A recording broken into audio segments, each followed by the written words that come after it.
Había algo extraño en la forma en que la nieve caía esa tarde de diciembre en las montañas de los Pirineos. Cada copo parecía suspenderse en el aire frío antes de posarse sobre el tejado de madera oscura de la cabaña. Elena Martínez, de apenas 16 años, observaba desde la ventana empañada del autobús que la llevaba hacia un lugar que nunca había visitado, hacia una herencia que jamás esperó recibir. Su abuelo materno, Joaquín Rivas, un hombre al que solo conoció a través de fotografías amarillentas e historias susurradas, había fallecido 3 semanas atrás en esa cabaña perdida en la montaña. Y ahora, por razones que Elena aún no comprendía del todo, esa propiedad aislada le pertenecía a ella. El abogado que gestionaba el testamento había sido claro durante aquella reunión incómoda en Barcelona. Joaquín había especificado que la cabaña debía pasar directamente a Elena, saltándose a su propia hija, la madre de la joven. Las razones quedaron selladas en una carta que solo Elena podría abrir una vez llegara a la propiedad. Su madre, Carmen, había aceptado la decisión con una mezcla de dolor y resignación que Elena no terminaba de comprender. Había tensión en aquella herencia, secretos familiares que flotaban sin nombre entre las palabras no dichas. Antes de continuar con esta historia que cambiará la vida de Elena para siempre, si te están gustando estas narrativas realistas y quieres ver más contenido así, no olvides darle like a este video y suscribirte al canal. Tu apoyo hace posible que sigamos trayendo estas historias increíbles. Ahora sí, continuemos con lo que Elena descubrió en aquella cabaña. El autobús la dejó en el pequeño pueblo de Torla, al pie del Parque Nacional de Ordesa y Monte Perdido. Era un lugar de apenas 300 habitantes, donde todos parecían conocerse. Elena cargó su mochila y la maleta pequeña que contenía ropa para una semana, quizás 2. No sabía cuánto tiempo se quedaría. El plan era inspeccionar la propiedad, decidir qué hacer con ella, quizás venderla. Usar ese dinero para la universidad, nada más. Un hombre de unos 50 años, con barba espesa y chaqueta de franela roja, la esperaba junto a una camioneta desgastada. Se presentó como Andrés Campo, el vecino más cercano a la cabaña de Joaquín, aunque cercano significaba 3 kilómetros de distancia a través de un camino de montaña. Mientras subían por la carretera sinuosa, Andrés rompió el silencio con voz grave y pausada. Me alegra que finalmente alguien de la familia venga. Joaquín era un buen hombre, aunque bastante reservado. Llevaba 30 años viviendo ahí arriba, casi sin bajar al pueblo. Cazaba, curtía pieles, vivía de lo que la montaña le daba. Cuando le pregunté por qué vivía tan aislado, solo me dijo que había cosas que necesitaba olvidar. Elena sintió un escalofrío que no tenía nada que ver con el frío que se filtraba por las rendijas de la camioneta. Su madre nunca hablaba de Joaquín, ni de por qué se habían distanciado, ni de por qué Elena nunca lo conoció. Era como si ese hombre hubiera sido borrado deliberadamente de la historia familiar. La cabaña apareció al final de un camino de tierra, rodeada de abetos cubiertos de nieve. Era más grande de lo que Elena había imaginado, construida completamente en madera de roble oscuro, con 2 pisos y un techo inclinado para que la nieve resbalara. A un costado había un cobertizo que probablemente servía como almacén. El lugar era hermoso de una manera rústica y melancólica, como una postal de otra época. Andrés le entregó un juego de llaves antiguas. La llave grande es para la puerta principal. Esta más pequeña, no sé para qué es. Joaquín nunca me lo dijo. Encontramos estas llaves en su mesita de noche después de que falleció. Si necesitas algo, mi cabaña está cuesta abajo, siguiendo el camino. Hay un teléfono satelital dentro porque aquí no hay señal de móvil. El número de mi casa está anotado junto al aparato. Elena agradeció con un gesto, todavía procesando la realidad de estar allí. Andrés se marchó dejándola sola frente a la puerta de madera maciza. La llave giró con un clic metálico y la puerta se abrió con un leve chirrido. El interior olía a madera, a humo de chimenea y a algo más, un aroma terroso que Elena no supo identificar. La luz del atardecer se filtraba por las ventanas creando patrones dorados sobre el suelo de madera. La cabaña estaba limpia, sorprendentemente ordenada para ser el hogar de un hombre que vivió solo durante décadas. Había una sala principal con una chimenea de piedra, una cocina pequeña pero funcional, un sofá de cuero agrietado y estanterías repletas de libros sobre naturaleza, caza y supervivencia en montaña. Elena subió las escaleras que crujían bajo sus pies. Arriba encontró dos habitaciones. La más grande claramente había sido el dormitorio de Joaquín. La cama estaba hecha con precisión militar, una manta de lana gruesa perfectamente estirada. Sobre la mesita de noche había una fotografía enmarcada. Elena la tomó con manos temblorosas. Era su madre, Carmen, de joven, quizás de 18 años, sonriendo junto a Joaquín. Ambos parecían felices. ¿Qué había sucedido entre ellos? Junto a la fotografía estaba el sobre con su nombre escrito en caligrafía temblorosa, pero legible. Elena. Lo abrió con el corazón acelerado y comenzó a leer la carta escrita a mano. Querida Elena, si estás leyendo esto, significa que ya no estoy en este mundo y que has venido a la cabaña como pedí en mi testamento. Sé que debes tener muchas preguntas. Sé que tu madre probablemente nunca te habló de mí y que eso debe haberte causado confusión. No la culpes.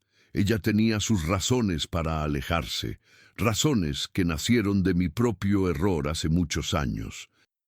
Cometí un acto que rompió nuestra relación y aunque intenté enmendarlo durante años, el daño ya estaba hecho. Vine a estas montañas no para huir, sino para construir algo que pudiera dejarles, algo que compensara, aunque fuera un poco el dolor que causé. Esta cabaña es tuya ahora, Elena, pero también lo es lo que hay en el sótano. Usa esa segunda llave pequeña que Andrés te dio. Baja las escaleras detrás de la despensa de la cocina. Lo que encuentres allí es el trabajo de 30 años. Es mi forma de pedirles perdón. Es mi forma de asegurar tu futuro. Cuida de tu madre. Dile que siempre la amé y que mi mayor arrepentimiento fue no haber sabido cómo demostrárselo cuando más lo necesitaba. Con todo mi amor, tu abuelo Joaquín. Elena tuvo que sentarse en la cama. Sus manos temblaban sosteniendo la carta. Un sótano. No había visto ninguna entrada a un sótano. Bajó corriendo las escaleras, casi tropezando en el último escalón. En la cocina, movió la despensa de madera que inicialmente pareció estar fija a la pared, pero que con un poco de fuerza se deslizó revelando una puerta de madera oscura con una cerradura de bronce viejo. La llave pequeña encajó perfectamente. La puerta se abrió hacia adentro y una corriente de aire frío subió desde la oscuridad. Elena encontró un interruptor en la pared y una serie de luces amarillentas se encendieron iluminando unas escaleras de piedra que descendían hacia las entrañas de la montaña. Bajó con cuidado, contando 23 escalones antes de llegar al fondo. Lo que vio la dejó sin aliento. El sótano era enorme, mucho más grande que la cabaña misma, excavado directamente en la roca de la montaña. Las paredes estaban cubiertas por estructuras de madera que sostenían cientos, quizás miles de pieles perfectamente curtidas y organizadas. Pieles de ciervo, de jabalí, de zorro, de tejón, cada una etiquetada con fecha, tipo de animal y técnica de curtido. Elena caminó entre los pasillos formados por aquellos bastidores. La colección era impresionante, el trabajo de toda una vida. Pero no entendía. ¿Por qué esto era tan valioso? ¿Por qué Joaquín hablaba de asegurar su futuro con pieles de animales? Siguió explorando hasta llegar al fondo del sótano, donde había una sección separada por una puerta de vidrio. Dentro, bajo iluminación especial y en condiciones de temperatura controlada, había pieles diferentes, más grandes, más exóticas.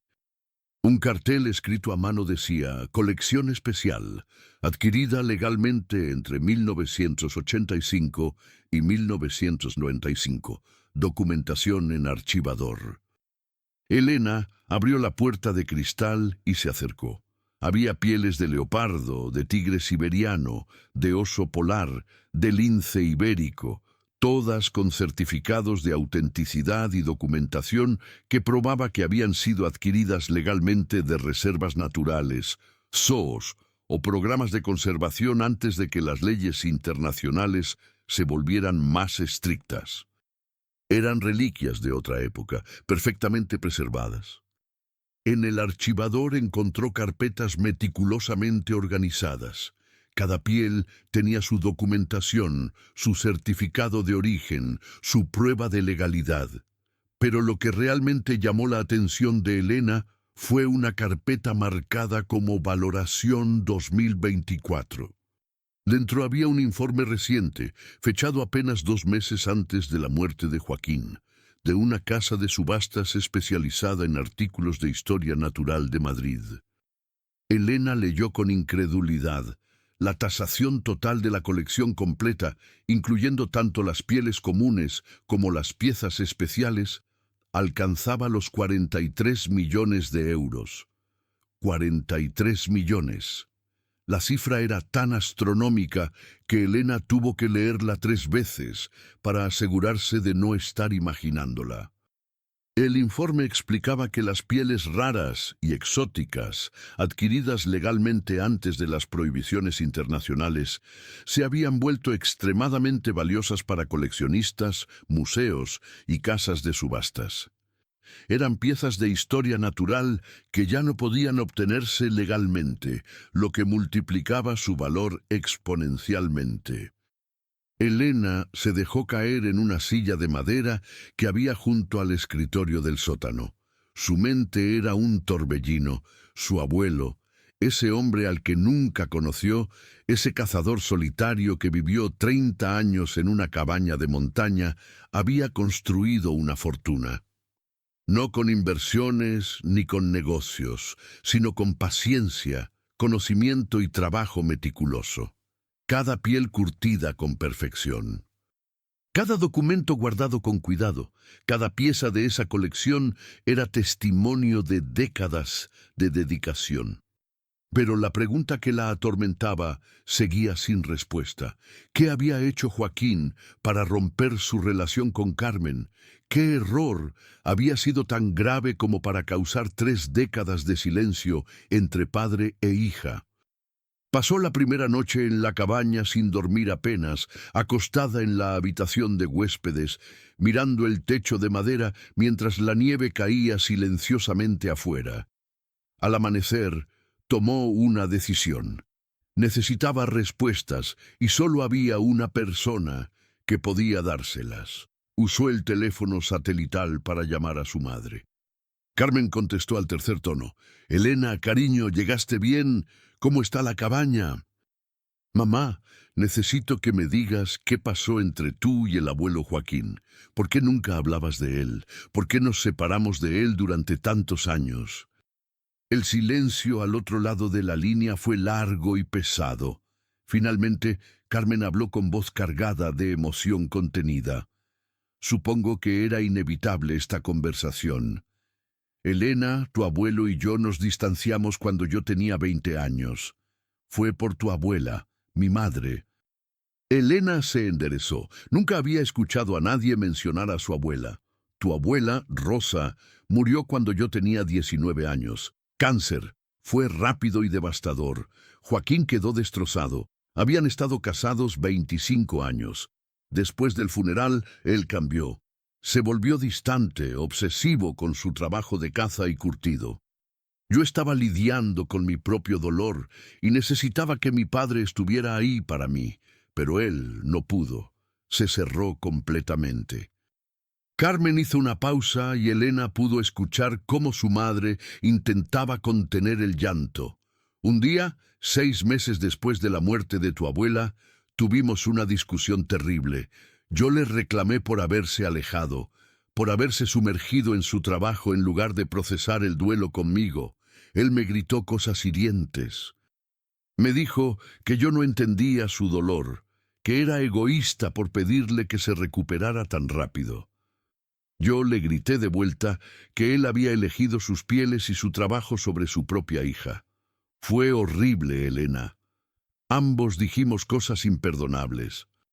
¿Y nunca se reconciliaron?, Elena preguntó con voz suave. Lo intentamos.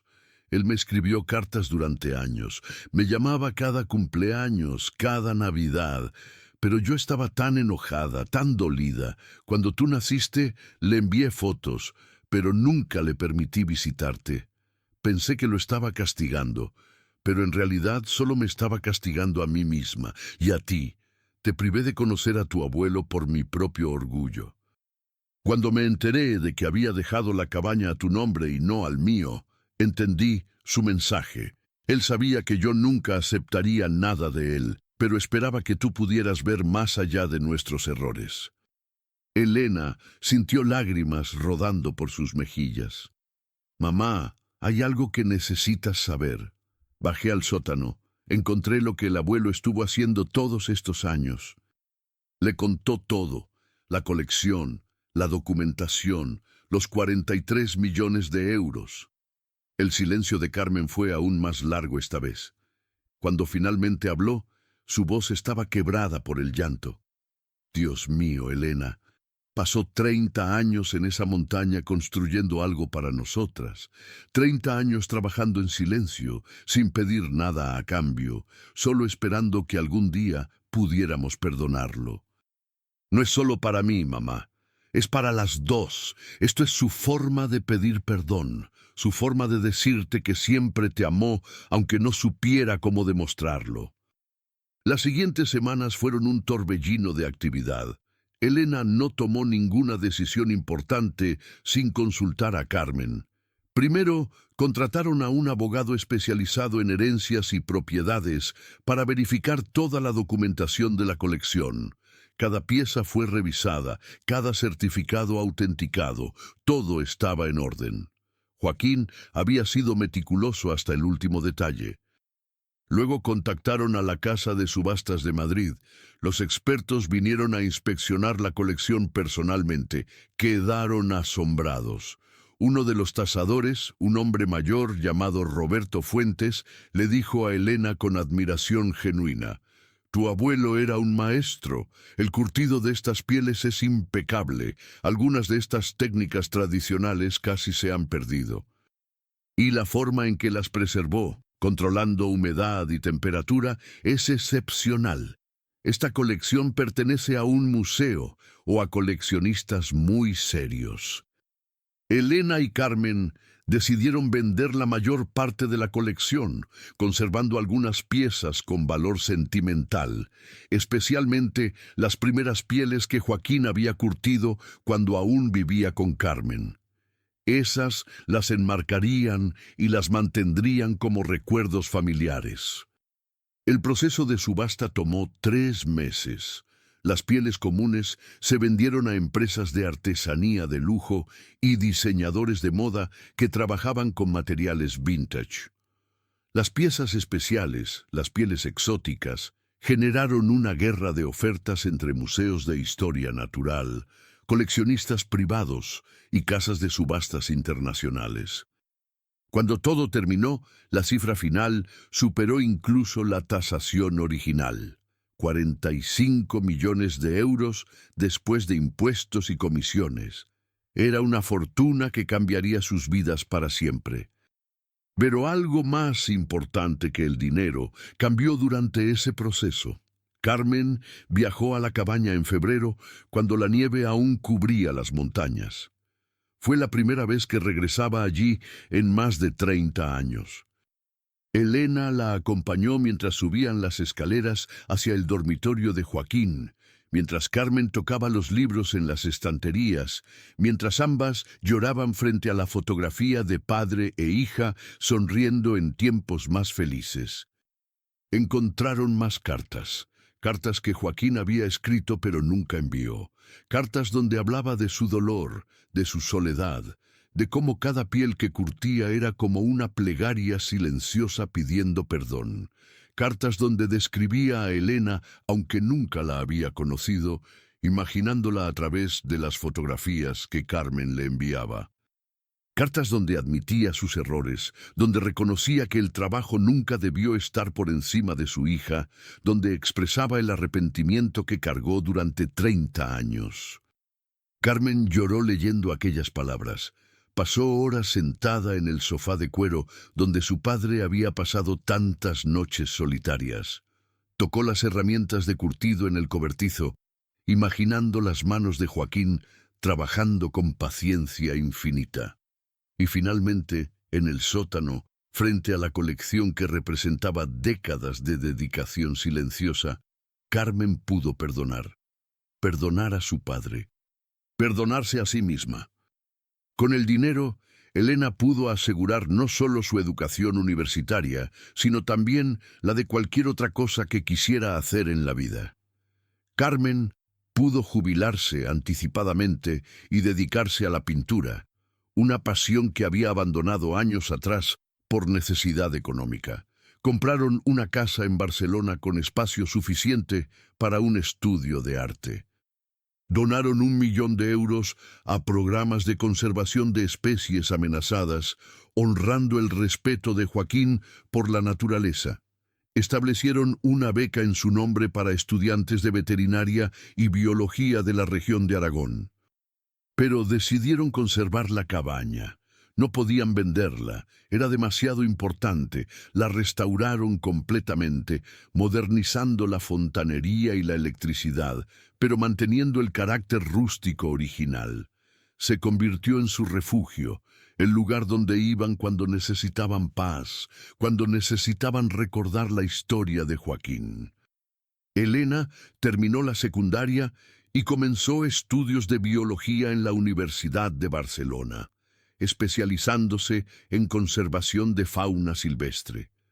Sentía que era la forma de honrar el legado de su abuelo, de darle un propósito más grande a aquella herencia inesperada.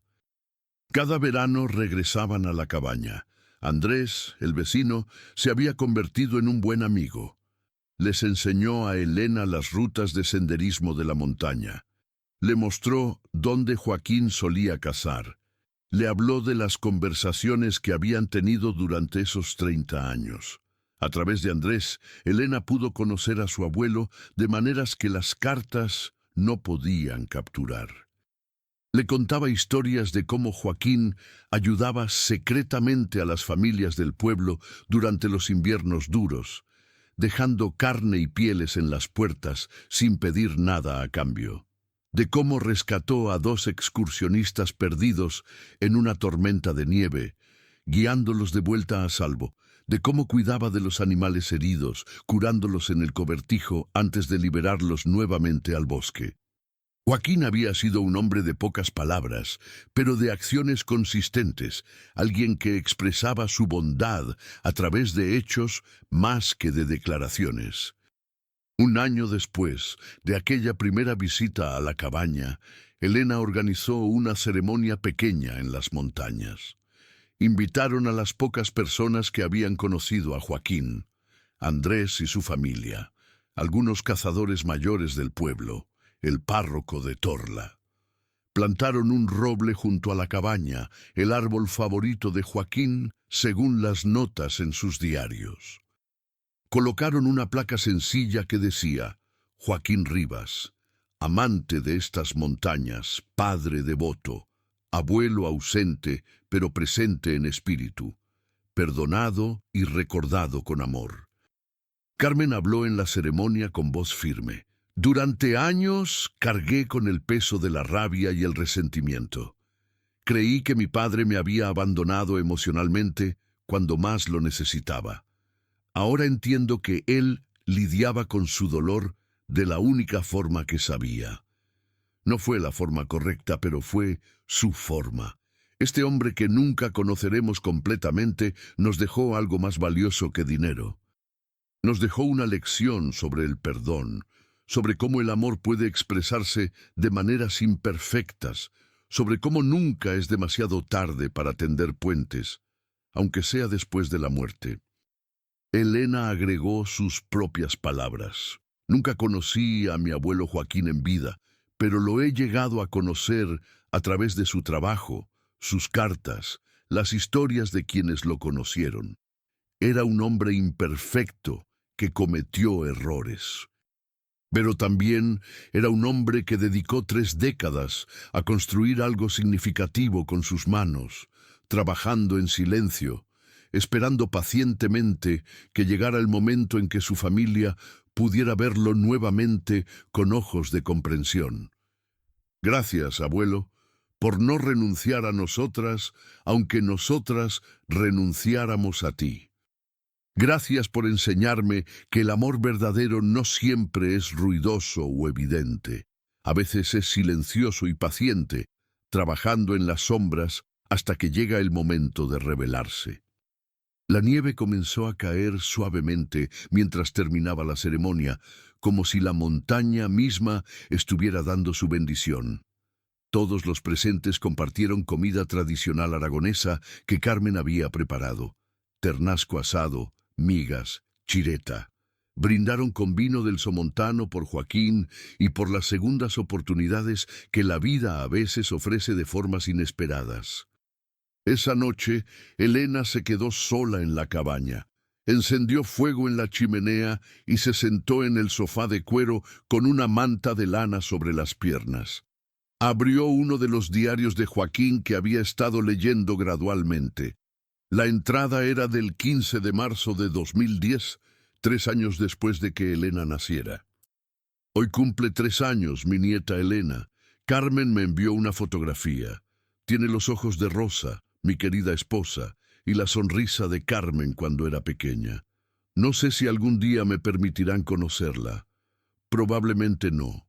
He aceptado esa realidad. Mi castigo por no haber sabido manejar mi dolor de mejor manera. Pero eso no significa que no pueda hacer algo por ella. Hoy terminé de curtir una piel de ciervo especialmente hermosa. La guardé con las otras en el sótano. Cada piel es como un ladrillo en una construcción que quizás ella nunca vea mientras yo viva, pero que algún día será suya. Algún día, cuando yo ya no esté, Elena bajará esas escaleras y entenderá que aunque no estuve presente, siempre estuve trabajando para su futuro. Es lo único que puedo darle. Mi tiempo, mi habilidad, mi paciencia, todo convertido en algo tangible que le permita vivir la vida que desee sin las limitaciones que yo tuve. Si en el futuro ella lee esto, quiero que sepa una cosa. Cada día de estos últimos 30 años he pensado en ella y en Carmen. Cada amanecer en estas montañas comenzaba con el deseo de hacer las cosas bien, aunque ya fuera demasiado tarde. Cada piel curtida llevaba mi esperanza de redención. No sé si eso cuenta como amor, pero es la única forma de amar que me quedó después de perder tanto. Elena cerró el diario con lágrimas en los ojos. Miró alrededor de la cabaña, ahora llena de recuerdos de un hombre que nunca conoció, pero que había moldeado su destino de maneras profundas. La tormenta afuera había amainado, y a través de la ventana podía ver las estrellas brillando sobre los picos nevados de las montañas. Pensó en el futuro que ahora tenía gracias a aquella herencia inesperada. Universidad sin preocupaciones económicas, la posibilidad de seguir estudiando lo que quisiera, tal vez un doctorado, tal vez viajar para trabajar en proyectos de conservación en diferentes partes del mundo. Todo era posible ahora. Pero más que el dinero, Joaquín le había dado algo invaluable, una comprensión más profunda de cómo el amor puede manifestarse de formas complejas e imperfectas.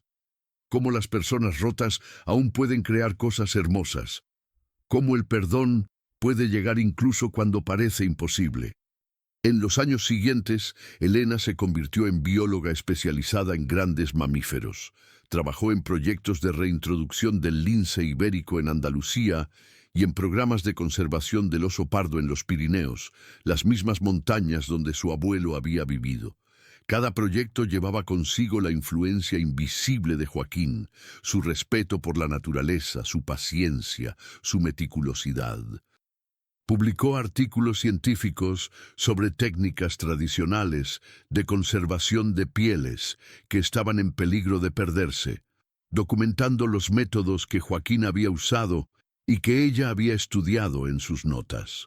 Aquellos métodos artesanales resultaron tener aplicaciones en la conservación moderna de especímenes para museos de historia natural. El trabajo de su abuelo, nacido de la soledad y el arrepentimiento, terminó contribuyendo al conocimiento científico. Carmen también floreció. Sus pinturas comenzaron a ganar reconocimiento en galerías de Barcelona. Pintaba principalmente paisajes de montaña, escenas de las mismas cumbres donde su padre había vivido. Era su forma de reconciliarse no solo con Joaquín, sino con esa parte de su historia que había intentado enterrar durante tanto tiempo. Cada cuadro era un diálogo silencioso entre padre e hija, una conversación que finalmente podían tener aunque uno de ellos ya no estuviera físicamente presente. 5 años después de heredar la cabaña, Elena conoció a un veterinario llamado Miguel durante una conferencia sobre conservación en Madrid. Era aragonés, de un pueblo cercano a Torla. Compartían la misma pasión por la naturaleza y los animales. El romance floreció naturalmente, sin prisas, con la solidez de dos personas que sabían lo que querían en la vida. Cuando Elena le llevó a conocer la cabaña, Miguel entendió inmediatamente su importancia. No era solo una propiedad, era un santuario de memoria y redención. Le propuso matrimonio allí, frente a la chimenea, en una noche de diciembre similar a aquella primera noche cuando Elena había llegado sin saber lo que encontraría. Se casaron en verano en una ceremonia al aire libre junto a la cabaña. El roble que habían plantado en memoria de Joaquín ya había crecido varios metros, sus ramas extendiéndose como brazos protectores sobre la celebración. Carmen lloró lágrimas de alegría viendo a su hija tan feliz, en el mismo lugar donde tanto dolor había nacido décadas atrás, pero donde también había germinado la semilla de la sanación. Durante el brindis, Andrés, ahora con pelo completamente blanco, pero todavía fuerte como un roble, compartió una última historia sobre Joaquín. Un día, pocos meses antes de morir, Joaquín me dijo algo que ahora cobra más sentido. Me dijo: Andrés, he pasado 30 años pagando una deuda que nadie me pidió pagar, pero no lo hice por obligación. Lo hice porque cuando amas a alguien, haces lo que puedes con lo que tienes, aunque no sea suficiente, aunque sea tarde, aunque nadie te esté mirando. Creo que construí algo bueno aquí. No solo esta colección, sino una forma de decir te quiero que espero que algún día se entienda. Elena y Miguel decidieron mantener la tradición. Cada año pasaban al menos un mes en la cabaña. Con el tiempo, llegaron los hijos. 2 niñas y un niño que crecieron corriendo entre los árboles, aprendiendo a amar las montañas como había hecho su bisabuelo. Elena les contaba historias de Joaquín, el hombre que nunca conoció, pero que cambió el curso de sus vidas. Les enseñaba a respetar la naturaleza, a entender que cada animal tiene valor, a trabajar con paciencia y dedicación en lo que amaban. El sótano, ya vacío de pieles, se convirtió en un museo familiar. Conservaron las herramientas de curtido de Joaquín, sus diarios, las fotografías, las cartas. Era un espacio de memoria y aprendizaje. Los niños bajaban allí y preguntaban sobre el bisabuelo que construyó una fortuna en silencio. Elena les explicaba que el verdadero tesoro no habían sido las pieles ni el dinero, sino la lección de que el amor verdadero a veces requiere sacrificio, paciencia y la humildad de trabajar sin esperar reconocimiento inmediato. Carmen pasaba los inviernos en Barcelona, pero los veranos completos en la cabaña, pintando desde el amanecer hasta el atardecer. Había encontrado paz allí, en el lugar donde todo se había roto y donde todo había sido restaurado. Sus mejores obras nacieron en ese entorno, capturando no solo la belleza física de las montañas, sino también el peso emocional de la historia que contenían. Una tarde de agosto, mientras toda la familia estaba reunida en la cabaña, Carmen reunió a todos en la sala. Tenía un anuncio que hacer. He decidido donar una parte significativa de mi herencia para crear una fundación. La llamaremos Fundación Joaquín Rivas.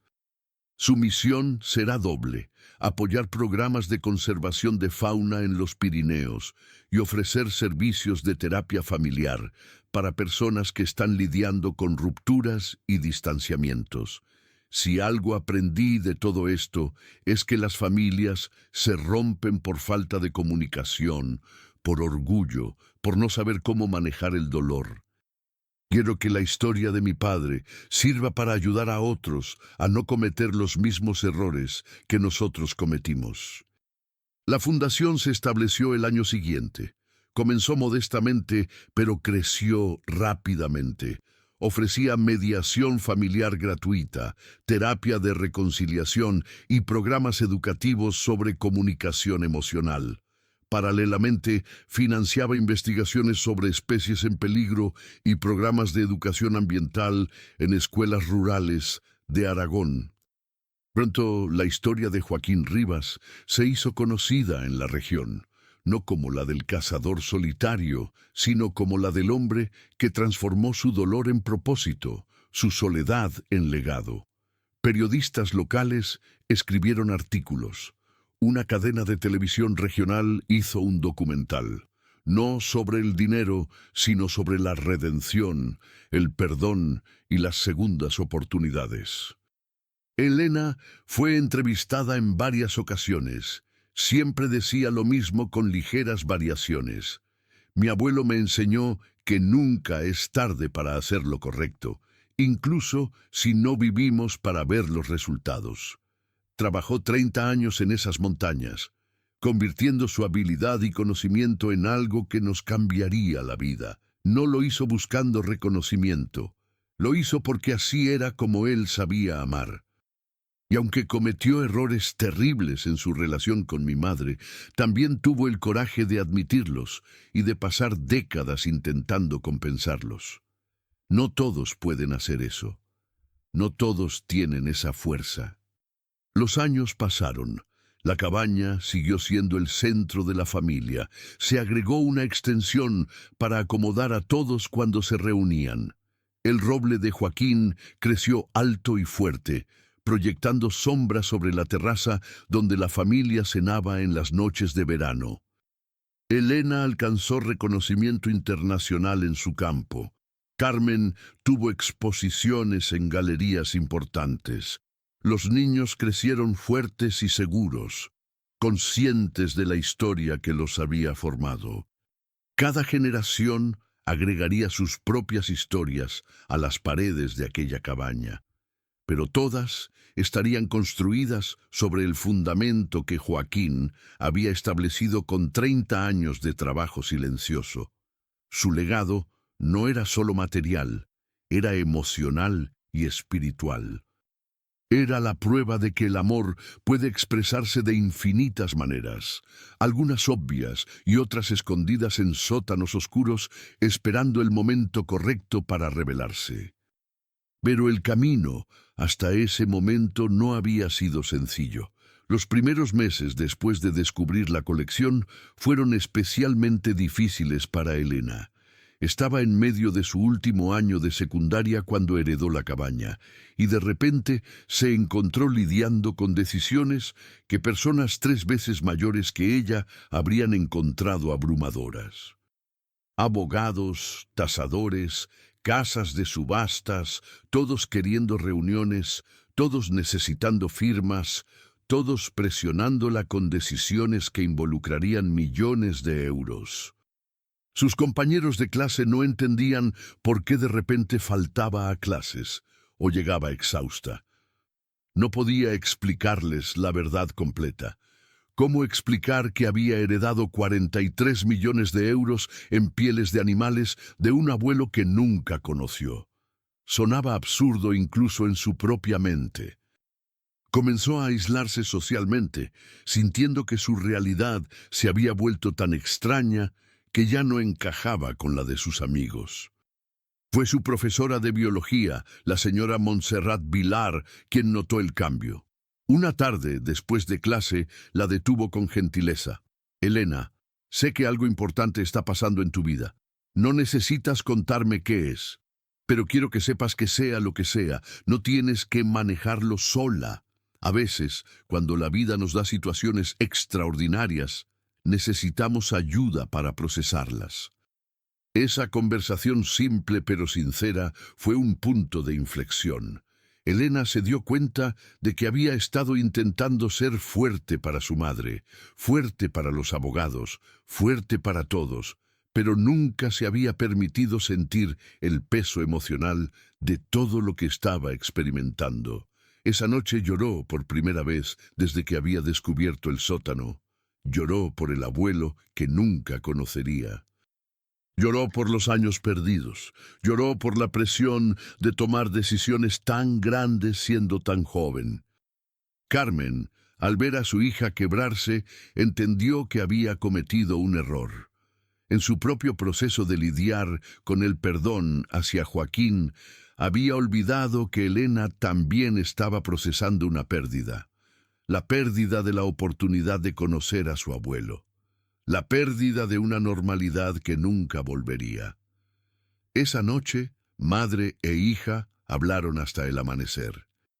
Carmen compartió historias de Joaquín que nunca había contado, los buenos momentos antes de la muerte de Rosa, cómo Joaquín le enseñó a pescar en el río Ara, cómo hacía figuras de animales talladas en madera, cómo la hacía reír con su humor seco y sus observaciones agudas sobre la vida.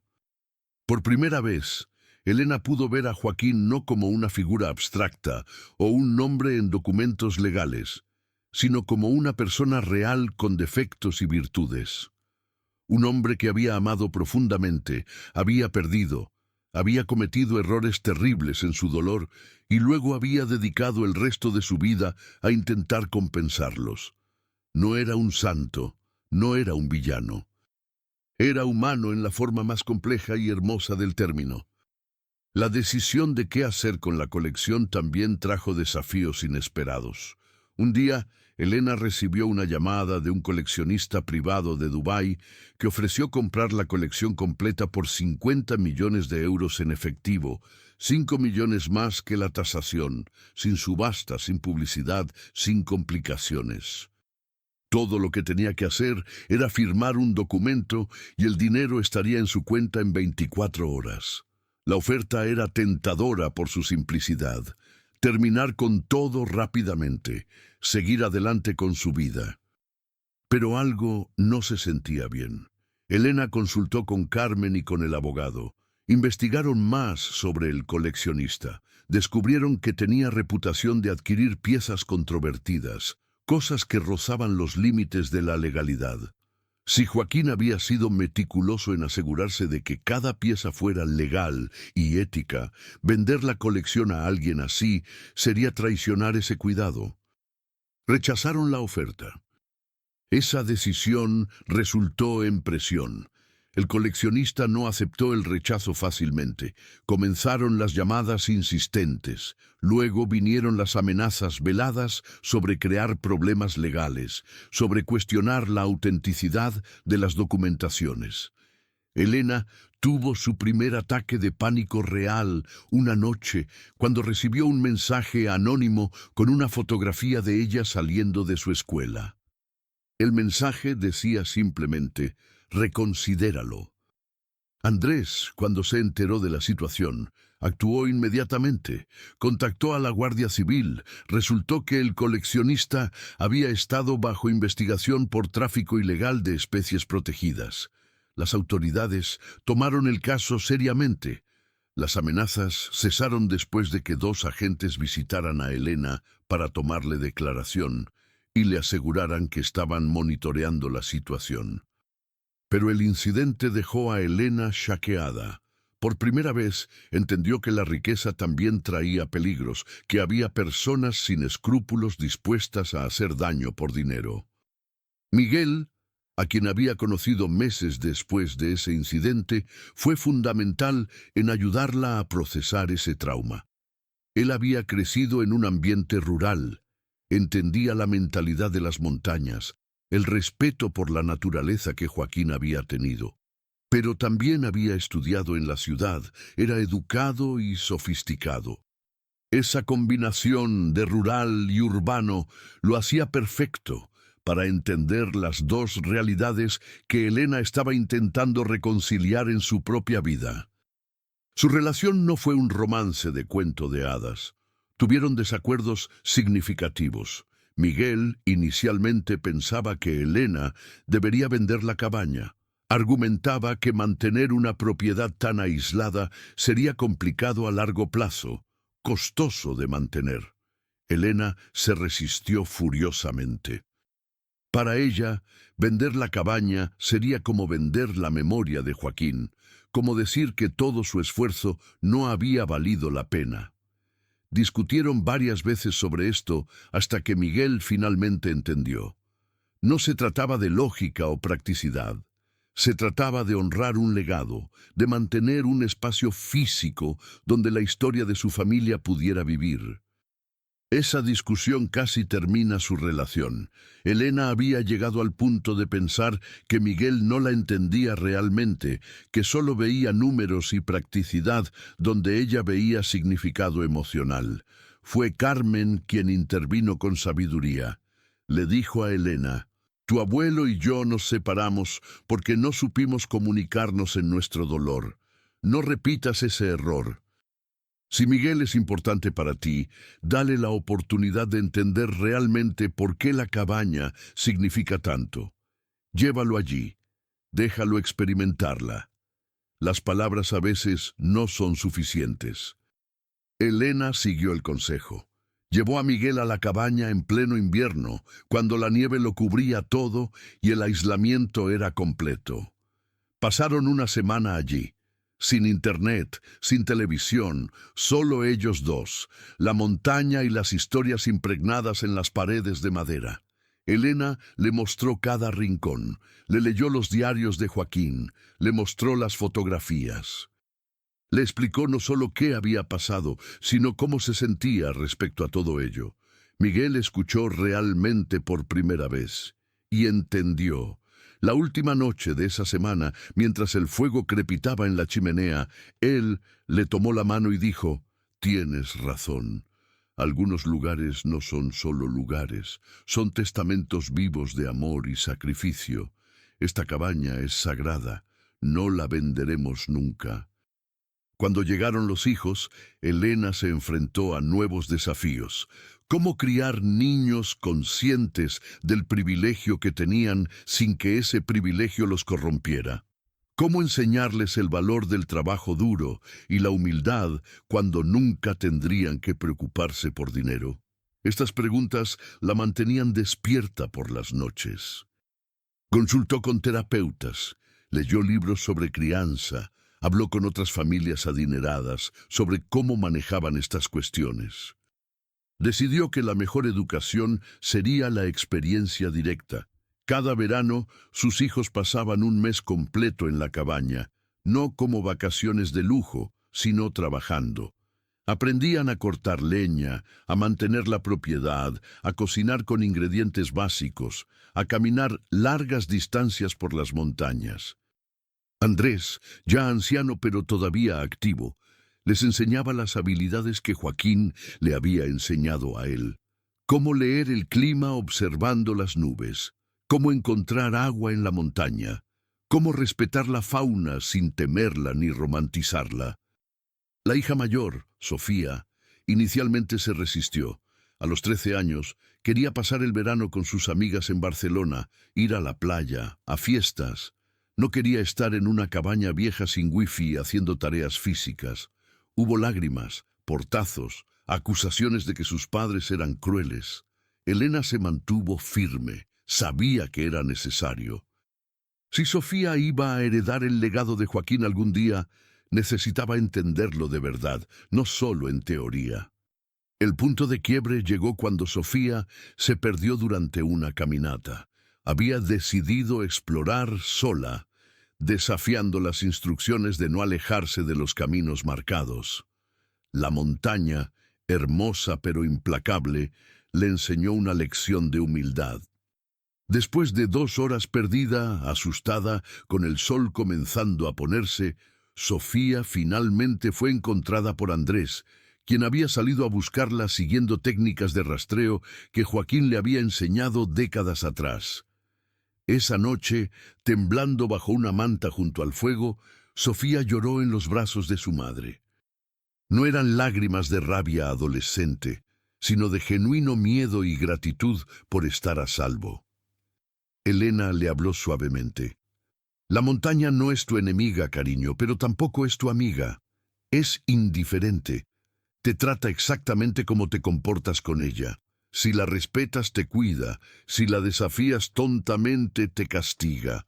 Tu bisabuelo entendió esto. Vivió 30 años aquí respetando cada día la montaña. Esa es la lección que necesitas aprender. Desde ese día, Sofía cambió. No de manera dramática o instantánea, sino gradualmente. Comenzó a hacer preguntas sobre Joaquín.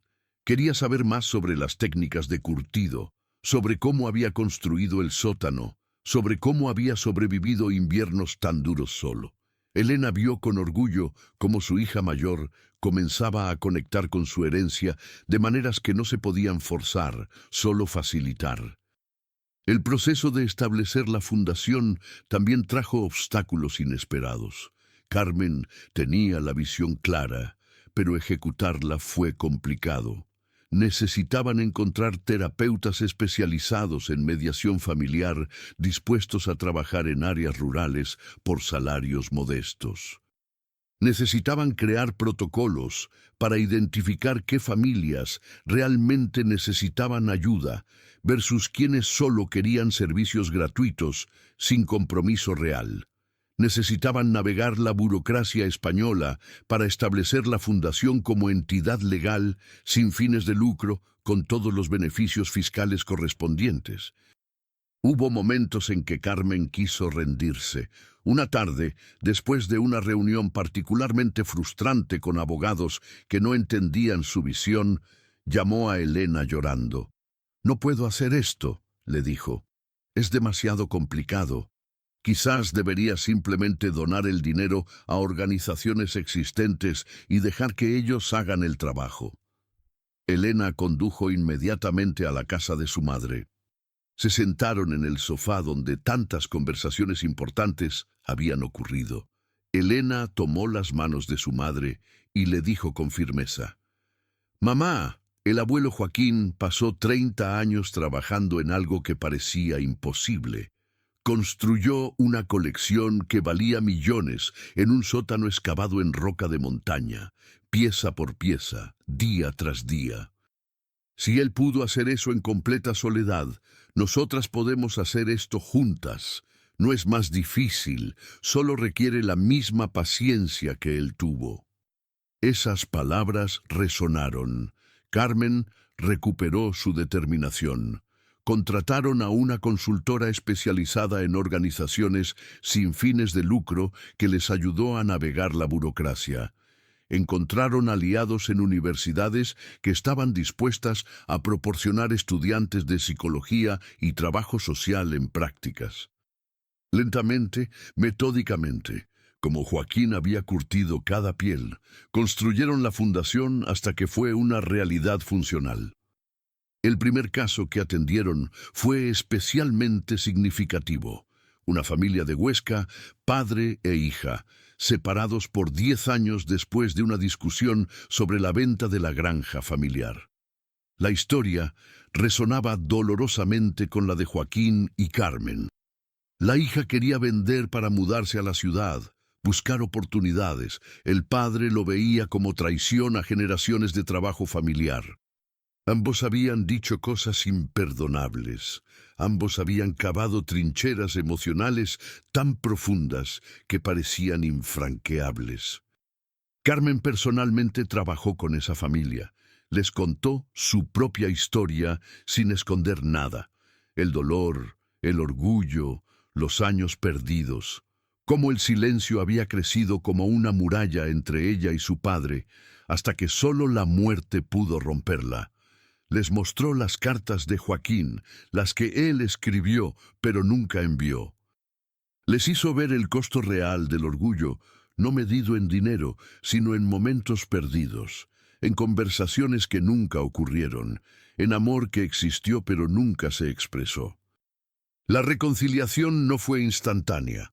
Tomó meses de sesiones, de tareas asignadas, de pequeños pasos hacia el entendimiento, pero finalmente padre e hija se sentaron en la misma habitación y hablaron de verdad por primera vez en una década. Lloraron juntos, pidieron perdón, encontraron un compromiso donde la hija podía buscar su vida en la ciudad, pero manteniendo conexión con sus raíces.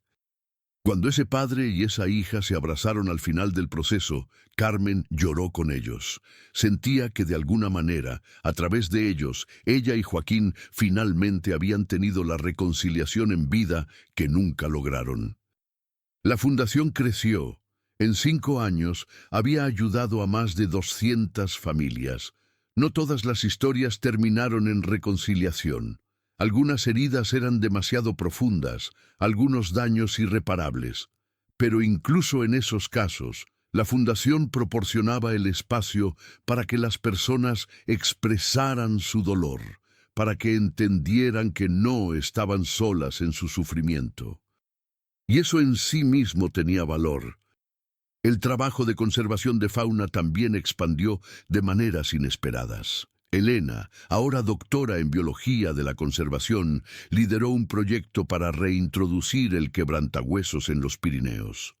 Era un ave majestuosa que había estado al borde de la extinción. El proyecto requería años de preparación, de criar aves en cautiverio, de preparar el territorio, de educar a los habitantes locales para que no vieran a estas aves como amenazas. Hubo resistencia de algunos ganaderos que temían que las aves atacaran a sus animales, a pesar de que los quebrantahuesos se alimentaban principalmente de huesos. Elena pasó meses viajando de pueblo en pueblo, dando charlas, mostrando evidencia científica, escuchando preocupaciones. Usó las habilidades de comunicación que había desarrollado en la fundación, la capacidad de empatizar sin ceder en lo esencial, de encontrar puntos comunes incluso con personas que inicialmente se oponían. Un ganadero particular, Ramón Castillo, era especialmente vocal en su oposición. Había perdido ovejas por ataques de perros salvajes años atrás, y cualquier programa que involucrara reintroducir grandes aves le parecía una amenaza. Elena podría haberlo ignorado. Podría haber seguido adelante con el proyecto utilizando solo el apoyo de las autoridades ambientales. Pero recordó algo que Joaquín había escrito en uno de sus diarios. El respeto a la naturaleza debe equilibrarse con respeto a quienes viven de ella. La conservación que ignora a las personas locales está destinada a fallar. Entonces Elena tomó un enfoque diferente. Invitó a Ramón a la cabaña. Le mostró el trabajo de Joaquín. Le explicó cómo su abuelo había sido cazador pero también conservacionista a su manera, entendiendo que la sostenibilidad requería equilibrio. Le propuso algo inusual, que Ramón formara parte del comité asesor del proyecto, que su conocimiento práctico de la montaña informara las decisiones científicas. Ramón Sorprendido por ser tomado en serio, en lugar de ser descartado como un obstáculo ignorante, aceptó. Esa decisión resultó ser brillante. Ramón identificó áreas donde las aves podrían establecerse con mínimo conflicto con actividades ganaderas. Sugirió modificaciones al plan que lo hicieron más práctico. Y más importante, se convirtió en embajador del proyecto entre otros ganaderos escépticos. Cuando ellos veían que uno de los suyos apoyaba la iniciativa, era más fácil convencerlos. 3 años después, el primer quebrantahuesos liberado exitosamente en décadas surcaba los cielos de los Pirineos.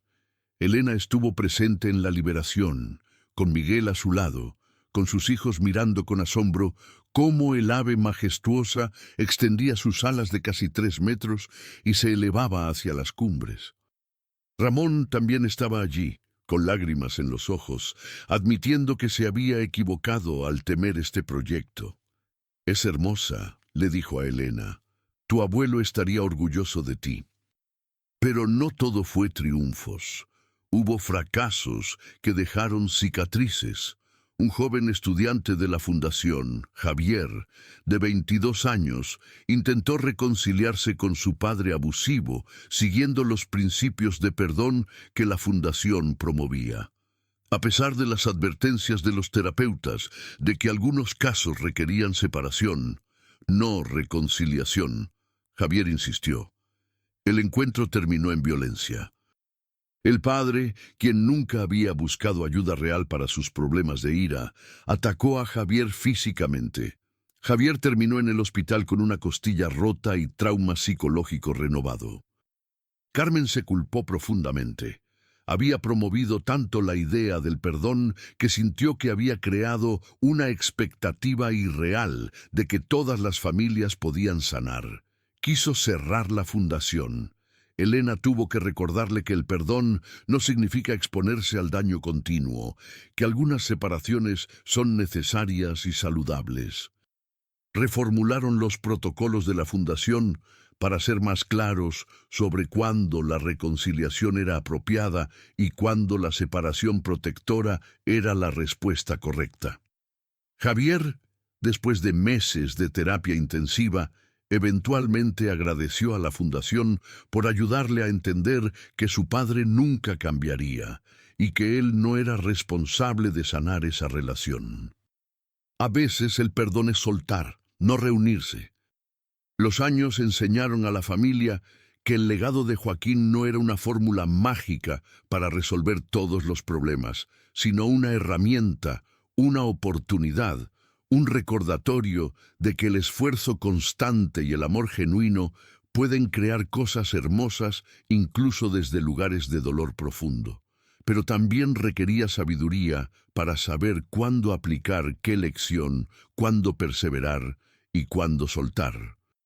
En el 10º aniversario de la fundación, organizaron una conferencia sobre mediación familiar y conservación ambiental, temas que parecían dispares, pero que Elena y Carmen habían aprendido estaban profundamente conectados. Ambos trataban sobre equilibrio, sobre respeto, sobre entender que nuestras acciones tienen consecuencias a largo plazo en sistemas complejos, ya sean ecosistemas naturales o familias humanas. El discurso principal lo dio Carmen, ahora una mujer de 65 años, con cabello completamente plateado, pero ojos brillantes llenos de vida. Habló frente a 300 personas en un auditorio en Zaragoza. «Comencé este trabajo porque heredé dolor», dijo. «El dolor de haber perdido 30 años con mi padre. De no haber sabido cómo perdonar hasta que fue demasiado tarde para decírselo a su cara. Pero descubrí que el dolor, cuando se transforma a través del trabajo consciente y la intención amorosa, puede convertirse en sanación no solo para uno mismo, sino para muchos otros. Mi padre Joaquín me enseñó eso sin palabras, solo a través de su ejemplo, 30 años de trabajo silencioso. 30 años de esperanza paciente Y aunque nunca tuvimos nuestra conversación final, aunque nunca pude decirle te perdono mientras aún respiraba, creo que de alguna manera él lo sabe. Porque el trabajo continúa. Su amor continúa fluyendo a través de las vidas que esta fundación toca. Esa es su verdadera herencia. No el dinero que dejó, sino el ejemplo que estableció de que nunca es tarde para hacer lo correcto, incluso si los resultados no se verán en nuestra vida. La ovación fue larga y emotiva. Muchos en la audiencia tenían sus propias historias de familias rotas, de oportunidades perdidas. Las palabras de Carmen resonaron porque eran auténticas, nacidas de experiencia real, no de teoría académica. Elena también habló en la conferencia sobre cómo los principios de conservación ambiental aplicaban a la conservación de relaciones humanas. Cuando restauramos un ecosistema dañado, no esperamos resultados inmediatos. Plantamos árboles que tardarán décadas en madurar. Reintroducimos especies sabiendo que tomará años establecer poblaciones viables. Monitoreamos, ajustamos, perseveramos. Las familias humanas son ecosistemas igual de complejos. El daño que toma años en infligirse no se repara en semanas. Requiere paciencia, trabajo consistente, disposición a hacer ajustes. Mi abuelo entendió esto instintivamente. No esperó resultados rápidos. Solo trabajó día tras día, confiando en que eventualmente su esfuerzo daría frutos. Después de la conferencia, una mujer joven se acercó a Elena con lágrimas en los ojos. Me llamo Patricia. Mi madre y yo no hemos hablado en 5 años. Escuchar tu historia me hizo darme cuenta de que no quiero esperar 30 años para reconciliarme. No quiero que solo la muerte sea lo que nos reúna. ¿Pueden ayudarme? Elena la abrazó y le dio el contacto directo de uno de los terapeutas más experimentados de la fundación. Historias como esa se repetían constantemente, confirmando que el trabajo que hacían era necesario y valioso. En el 20º aniversario de la muerte de Joaquín, la familia organizó una gran reunión. Vinieron personas de toda España, gente cuyas vidas habían sido tocadas por la historia de aquel cazador solitario. Familias que se habían reconciliado gracias a los servicios de la fundación. Estudiantes que habían recibido becas en su nombre. Biólogos que habían usado sus técnicas de preservación. Todos compartiendo comida, historias y gratitud. Al atardecer, cuando el sol pintaba de oro las cumbres nevadas, Elena subió a la habitación que había sido de Joaquín. Se sentó en la cama donde él había dormido tantas noches solitarias. Miró la fotografía de su madre joven sonriendo junto a su padre y le habló en voz baja. Gracias, abuelo, por no renunciar, por seguir trabajando aunque pareciera inútil. Por creer que el amor podía trascender el tiempo y la muerte, por enseñarnos que la redención es posible incluso en los rincones más oscuros de nuestras historias. Cumpliste tu promesa, nos diste un futuro, pero más importante, nos diste una historia que nos recuerda quiénes somos y de dónde venimos. Nos enseñaste que el amor verdadero a veces requiere sacrificio silencioso, que la paciencia es una forma de coraje, que nunca es tarde mientras tengamos aliento para intentar hacer las cosas bien. La nieve comenzó a caer nuevamente, como había caído aquella primera noche, hacía 20 años. Pero ahora Elena no era una adolescente confundida enfrentando lo desconocido. Era una mujer madura, madre, científica, heredera de un legado complejo, pero hermoso. Había enfrentado amenazas, había superado dudas, había cometido errores y había aprendido de ellos. Había transformado una herencia material en algo mucho más significativo, un movimiento de sanación que tocaba cientos de vidas. Bajó para reunirse con su familia, con las risas y el calor de la gente que amaba. Afuera, Las montañas permanecían eternas e inmutables, testigos silenciosos de todas las historias humanas que se desarrollaban en sus faldas. Historias de dolor y redención, de errores y perdón, de herencias que trascienden lo material para tocar lo más profundo del alma humana. Y en algún lugar entre esas cumbres nevadas, quizás el espíritu de Joaquín Rivas finalmente descansaba en paz, sabiendo que su trabajo no había sido en vano, que su amor finalmente había sido entendido y que su familia estaba completa nuevamente, reunida en la cabaña que él había convertido en símbolo de esperanza, perseverancia y amor que trasciende incluso la muerte misma.